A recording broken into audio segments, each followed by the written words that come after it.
The relentless wind whipped off the North Sea, lashing against the rugged coast of Scotland. Dr. Aris Thorne, a man whose passion for history burned brighter than the fiercest gale, squinted at the tumultuous expanse of grey. For years, his theories about a forgotten Roman trading route, specifically one venturing far north of Hadrian's Wall, had been met with scoffing dismissal from the archaeological establishment. They called his ideas outlandish, his data circumstantial, and his very sanity questionable. Yet, Aris persisted, fueled by an unwavering conviction and the faded cryptic notes of his late grandfather, a naval cartographer with an uncanny intuition for the hidden.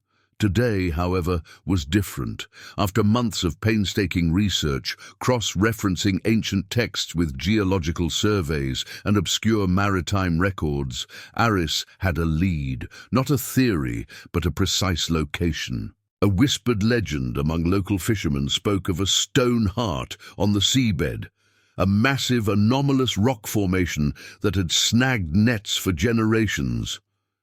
Aris believed this wasn't a natural formation, but something far more significant. A submerged Roman vessel, its hull perhaps covered by centuries of sediment and marine growth. His worn hands gripped the binoculars, scanning the choppy waves for the rented fishing trawler that would take him to his destiny, or prove him a fool once more. The air was thick with the scent of salt and possibility, a potent cocktail that both exhilarated and terrified him. He knew the risks. The North Sea was unforgiving, and the academic world even more so. But the allure of what lay beneath, a treasure trove of historical truth, was too strong to resist. Don't miss a single discovery. Subscribe to the channel to follow Aris's incredible journey. The trawler, the Stormbreaker, was a sturdy, no-frills vessel, its deck worn smooth by years of hauling nets. Captain Alistair McGregor, a grizzled man with eyes as deep and blue as the ocean itself, eyed Aris with a mixture of amusement and pity. He'd seen plenty of academics come and go, chasing ghosts and old wives' tales. "You're a long way from your dusty books, Doctor," Alistair grunted, expertly navigating the swells. "This sea doesn't care much for theories." Aris merely smiled, a determined glint in his eye. "Some theories, Captain, are just truths waiting to be uncovered." He unpacked his equipment, a side-scan sonar, a magnetometer, and a small, remotely operated underwater vehicle, ROV. Alistair scoffed. "Fancy toys for finding a few old rocks." The crew, a taciturn bunch, exchanged knowing glances. They'd been hired for a job, but they'd heard the whispers about Dr. Crazy and his impossible claims. As they reached the coordinates Aris provided, the sonar began its slow, methodical sweep. Hours passed, each ping of the machine echoing the tension on board. The choppy waters made the readings difficult, blurring the image. Doubts, like cold tendrils, began to creep into Aris's mind. Had he miscalculated? Was he chasing a phantom after all?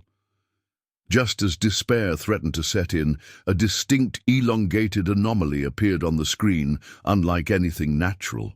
It was faint, buried deep, but undeniably there. A surge of adrenaline coursed through Aris. "There!" he exclaimed, pointing at the screen, his voice hoarse with excitement. "That's it, Captain. That's what we're looking for." Alistair, though still skeptical, leaned closer, a flicker of professional curiosity in his weathered face. The shape was indeed peculiar, too regular to be a mere rock. News of Aris's preliminary discovery, though unconfirmed, rippled through the archaeological community like a stone dropped into still water. The initial reaction was a predictable mixture of derision and cautious curiosity. Professor Evelyn Reed, a leading authority on Roman maritime history and Aris's former mentor, was among the most vocal critics. "Thorne is grasping at straws," she declared in a television interview, her tone dismissive. "A Roman vessel that far north is a fantastical notion, completely unsupported by existing evidence." Her words, amplified by the media, only intensified the pressure on Aris. Funding, already scarce, became even harder to secure. He was forced to rely on his dwindling personal savings and the goodwill of Captain Alistair, who, despite his skepticism, was intrigued by the anomaly Aris had found. The weather, too, seemed to conspire against them. A persistent low-pressure system brought relentless rain and stronger winds, making further surveys almost impossible. The Stormbreaker was tossed about like a toy, delaying their return to the site. Frustration mounted. Aris spent his days poring over historical maps and ancient texts in the cramped cabin, searching for any detail that might bolster his case, anything that could silence the growing chorus of doubt. He felt the weight of expectation, not just from himself, but from the memory of his grandfather, who had always believed in the untold stories of the sea. The isolation, the constant battle against both nature and academic prejudice, began to take its toll. He was tired, but the image of that faint anomaly on the sonar screen, a ghostly silhouette of history, kept him going. He knew deep in his bones that something extraordinary lay hidden beneath the waves, waiting for him to prove its existence. Finally, a break in the weather allowed the Stormbreaker to return to the coordinates. The sea, though still choppy, was manageable. This time, Aris deployed the ROV, a small submersible equipped with cameras and lights, hoping for a visual confirmation. He watched the monitor intently, his heart pounding in his chest. The ROV descended slowly through the murky depths, its lights cutting through the green gloom. Debris, mostly seaweed and small rocks, drifted past the camera. Minutes stretched into an eternity. Just as Aris felt a familiar wave of disappointment wash over him, a glint appeared on the screen, then another and another. It wasn't a rock formation. It was a shape, partially obscured by centuries of sediment, but undeniably man-made. And then a clear image emerged, the unmistakable curve of a ship's hull, incredibly well preserved, seemingly carved from the very seabed itself. And embedded within the sediment, reflecting the ROV's lights, was a scattering of metallic objects. They weren't just metal. They gleamed with an unmistakable, soft yellow hue. Gold. Aris gasped, tears welling in his eyes. He quickly maneuvered the ROV closer, the camera focusing on a clearly visible amphora, a Roman storage jar, still intact. Next to it lay what appeared to be a stack of coins, catching the light like 1,000 tiny suns.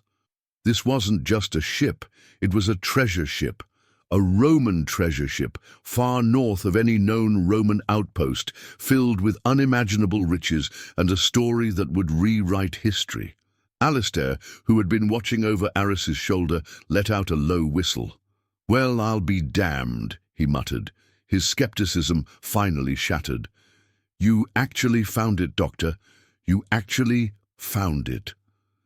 The secrets of the deep are unfolding. Subscribe now to witness the full revelation. The news of the confirmed shipwreck and its visible cargo of gold sent shockwaves through the archaeological world, far exceeding Aris's modest expectations. Professor Reed, who had so vehemently dismissed him, was now among the first to call, her tone a stark contrast to her previous condescension. She proposed a collaborative expedition, offering the full resources of her university. Aris, though wary, understood the necessity of such a partnership. A discovery of this magnitude required significant funding, expertise, and a powerful institutional backing to ensure its proper excavation and preservation. However, the discovery also attracted unwanted attention. The media frenzy was immediate and intense. Journalists swarmed the small Scottish port, eager for exclusive stories and images. Competing archaeological teams, sensing an opportunity for fame and fortune, began to make their own claims, some even suggesting Aris had fabricated evidence or stumbled upon the wreck by sheer luck. Legal battles loomed, threatening to tie up the project indefinitely. More dangerously, rumors of the gold had spread like wildfire, attracting less scrupulous individuals. Aris began to receive anonymous threats, veiled warnings to abandon the site. He spotted unfamiliar faces lingering near the docks, their eyes too keen, their presence unsettling. The pristine beauty of his discovery was quickly being overshadowed by the harsh realities of greed and academic politics. He felt a growing sense of vulnerability, realizing that the treasure he had sought for so long was now a dangerous burden, putting not only his reputation, but perhaps even his life at risk. The pressure mounted daily. The university, now eager to claim a significant share of the credit for the discovery, pushed for immediate excavation, despite the perilous conditions of the North Sea. Professor Reed, while outwardly supportive, subtly steered the narrative, emphasizing the collaborative nature of the find, often sidelining Aris's singular role in its discovery. This political maneuvering was a constant drain on his energy, forcing him to fight battles he never anticipated. Adding to his woes, the shadowy threats continued. One morning, he found a note slipped under his door. "Some secrets are best left buried." The unsettling message, coupled with the increasing number of unfamiliar faces around the port, left him feeling constantly on edge. He began to sleep less, his mind racing with possibilities, trying to identify who might be behind the intimidation. His only solace came from Captain Alistair, who, despite his gruff exterior, had become an unlikely confidant and protector. Alistair, with his extensive knowledge of the local underworld and his sharp instincts, noticed the subtle shifts in the harbour's usual rhythm. "They're circling, Doctor," he warned one evening, gesturing vaguely towards the dimly lit waterfront. "Like sharks smelling blood, we need to be careful." The captain's words were a stark reminder that the academic squabbles, while infuriating, paled in comparison to the very real danger posed by those who sought to profit illegally from the shipwreck. Aris realized he was not just fighting for historical truth, he was fighting for the very integrity of the site, and perhaps for his own safety. With security concerns escalating, Aris and Alistair, along with a small, trusted team of divers, made a covert return to the wreck site. The university's official excavation was still in the planning stages, bogged down by bureaucracy and infighting, providing Aris a crucial window of opportunity. This time, armed with specialized tools, they meticulously cleared away centuries of sediment from a section of the ship's deck. The goal was not to retrieve treasure, but to find definitive proof of its identity and purpose. As the last of the thick mud was brushed away, a series of intricately carved symbols emerged on a wooden plank near the stern. They weren't typical Roman markings. Aris, drawing upon his grandfather's obscure notes, recognized them as a rare, almost forgotten form of ancient navigation markers, suggesting a direct route from a specific port in Gaul, far beyond the established Roman shipping lanes, to Britannia. Even more significantly, embedded within the timber of the hull, they found a small lead plaque. Carefully, Aris cleaned it. The inscription was faint but discernible. "Navis Concordia, ad septentrionalem finem." The ship Concordia to the northern end. This was it. Not just a Roman ship, but a named vessel on a specific clandestine mission to the northern end. A term used in some obscure Roman text to refer to the very edge of the known world, beyond the conventional boundaries. The inscription, coupled with the navigation markings, suggested a direct commercial or diplomatic mission, possibly involving a daring trade agreement with tribes in the far north, or perhaps an attempt to secure a vital resource unknown to conventional Roman interests. The implications were staggering, rewriting vast swathes of established Roman history. Aris felt a rush of vindication, but also a chilling realization. This discovery was far more significant, and therefore far more dangerous, than he had ever imagined. The plot thickens with every turn. Subscribe now to uncover the full story behind this extraordinary Roman vessel. The lead plaque, with its definitive inscription, should have been Aris's crowning moment, a final, irrefutable proof of the Concordia's unprecedented journey. He wasted no time contacting Professor Reed, expecting her earlier skepticism to dissolve into enthusiastic collaboration. Instead, her response was disconcertingly cool. She acknowledged the plaque's significance with a practiced nod, but quickly pivoted to a discourse on due diligence and rigorous peer review. Her words, usually so sharp and decisive, now sounded like carefully crafted evasions. Aris couldn't shake the feeling that she was deliberately trying to control the narrative, perhaps even to diminish his singular role in the discovery. Her sudden caution, a stark contrast to her previous, albeit critical, eagerness, was profoundly unsettling, hinting at an agenda beyond pure academic pursuit. Meanwhile, the veiled warnings that had once felt like distant murmurs began to escalate into tangible threats. One evening, Aris returned to his small rented cottage to find the door ajar. Inside, drawers were pulled out, papers strewn across the floor, and cushions tossed aside. Nothing valuable was missing, confirming his chilling suspicion. This wasn't a robbery, but a calculated search for information. The very next day, as he walked along the docks, lost in thought, a dark, unmarked van swerved perilously close, forcing him to leap out of its path. The message was clear, brutal, and utterly without subtlety. Alistair, his weathered face grim, confirmed Aris's worst fears. "These aren't just curious academics, Aris," the captain said, his voice low and serious, as he held up a small, empty tracking device he'd found meticulously glued to the underside of Aris's car. "Someone wants to know your every move. They want what's on that ship, and they don't give a damn about history." The cold, metallic object in Alistair's hand sent a visceral chill down Aris's spine. The stakes had been raised exponentially. He was no longer simply an archaeologist chasing a historical truth. He was a target, embroiled in a dangerous game where the ultimate prize was the Concordia and its priceless secrets.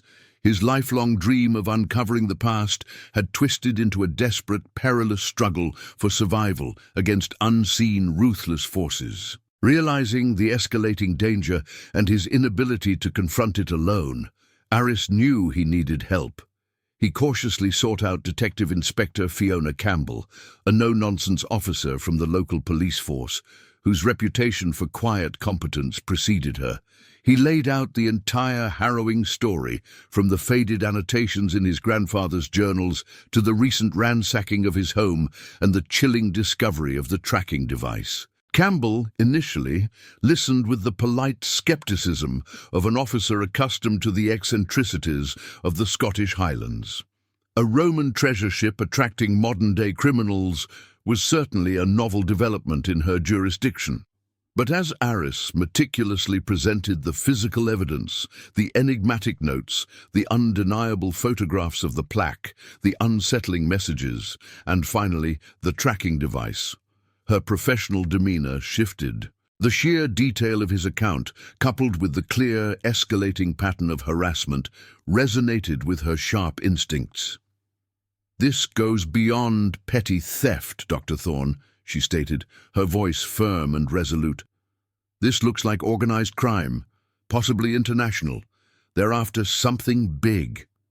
Without hesitation, Campbell immediately assigned a small, dedicated team to investigate the threats, subtly increasing patrols around the port and Aris's residence. Recognizing the potential for cross-border criminal activity, she also quietly reached out to Interpol, setting in motion a wider investigation. Aris also found an unexpected, invaluable ally in Dr. Lena Petrova, a young, brilliant marine archaeologist who had been part of Professor Reed's team. Lena, increasingly disillusioned by the academic politicking and captivated by the Concordia's profound historical significance, began secretly feeding Aris vital information. She shared insights into Reed's shifting strategies and the university's internal plans, providing him with a crucial advantage in navigating the treacherous academic landscape. With Campbell's steadfast protection and Lena's invaluable inside knowledge, Aris felt a profound surge of hope. He wasn't isolated anymore. He finally had a fighting chance to protect the Concordia and reveal its incredible story to the world, even if it meant confronting a powerful and ruthless adversary head-on. The day of the official excavation was met with a palpable buzz of anticipation. Under the unwavering vigilance of Detective Inspector Campbell's team and the intense scrutiny of international media, the first major artifacts were meticulously brought to the surface. The Concordia began to yield an astonishing array of items, exquisitely crafted tools that spoke of a forgotten Roman engineering prowess, intricate jewelry that hinted at unknown cultural exchanges, and most significantly, detailed Roman maps depicting sea routes far beyond the established boundaries of the empire. These maps were the ultimate vindication, unequivocally confirming Aris's grandfather's daring theories and rewriting vast swathes of established Roman maritime history. The world watched in awe as centuries of hidden history were finally brought to light. However, the criminal element, emboldened by the global attention, made a desperate, final move. Under the sudden, opportunistic cover of a thick, rolling fog, a rogue salvage crew launched a brazen attempt to breach the secured perimeter around the shipwreck site. Yet, thanks to Alistair's unwavering vigilance and Campbell's shrewd, preemptive measures, their audacious attempt was swiftly thwarted. A tense standoff ensued in the swirling mist, culminating in the police quickly apprehending the would-be looters. The incident, though alarming, served as a stark reminder of the persistent threat, but more importantly, it underscored the profound significance of Aris's unwavering dedication and the collective efforts to protect the discovery. In the aftermath, Professor Reed, her earlier dismissals now glaringly overshadowed by the undeniable evidence and the Concordia's global impact, gracefully stepped back, allowing Aris to rightfully lead the ongoing research. With renewed purpose, Aris established the Concordia Foundation, a global initiative solely dedicated to the ethical study, preservation, and public sharing of ancient maritime discoveries. The Concordia swiftly became a beacon of historical revelation, its treasures illuminating a forgotten chapter of Roman exploration and proving the incredible tenacity of human endeavor. Aris Thorne, no longer merely an eccentric academic dismissed by his peers, became a celebrated figure, his name inextricably linked with groundbreaking discovery and unwavering intellectual courage. He often found himself returning to the rugged Scottish coast, standing by the tempestuous North Sea, the same look of determined wonder on his face. The whispers of the deep had finally been heard, thanks to the man who dared to believe, and the powerful network of allies who helped him fight for the truth. This incredible journey through history has come to an end, but the legacy of the Concordia lives on. Subscribe to the channel for more untold stories and groundbreaking discoveries.